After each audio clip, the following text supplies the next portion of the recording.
Hi everyone, APSL PRB Constables Prelims Previous Paper Maths Question and Answer.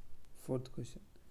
A solid metallic right circular cylinder of radius 3 inches and height 8 inches is melted and recast into identical hemispheres whose base is equal to the base of the cylinder. Then the number of hemispheres thus formed is 3 అంగుళాల వ్యాసార్థం 8 అంగుళాల ఎత్తుగల ఒక ఘన లంబవృత్తీయ లోహపు స్తూపాన్ని కరిగించి ఆ స్తూపం యొక్క ఆధారానికి సమానమైన ఆధారం కలిగిన సర్వసమాన అర్ధగోళాలు పొదపోశారు. అప్పుడు ఆ విధంగా రూపొందిన అర్ధగోళాల సంఖ్య.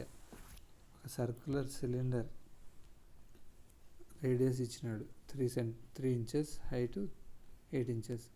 దాన్ని కరిగించేసి హెమిస్ఫియర్ షేప్లో ఉన్నటివి, తర్వాత బేస్ ఈక్వల్ టు సిలిండర్ ఇచ్చేసి హెమిస్ఫియర్లని తయారు చేస్తున్నాడు. ఎన్ని హెమిస్ఫియర్లు వస్తాయని క్వశ్చన్. ఇప్పుడు సిలిండర్ వాల్యూమ్ బై హెమిస్ఫియర్, ఒక hemisphere వాల్యూమ్తో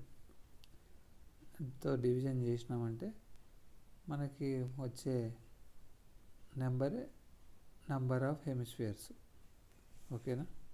so first cylinder volume అనుకోవాలి. వాల్యూమ్ ఆఫ్ ద సిలిండర్ అంటే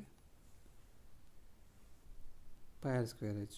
వాల్యూమ్ ఆఫ్ ద హెమిస్ఫియర్ అంటే 2/3πr³. ఇప్పుడు r² కింద r³ r² పోతుంది, పై క్యాన్సిల్ అవుతుంది. అప్పుడు 3/2 × h/r. So 3 cancel, 2 1 2 4 which is equals to 4. The second option number 2. ఏమైనా డౌట్స్ ఉంటే కామెంట్లో అడగండి.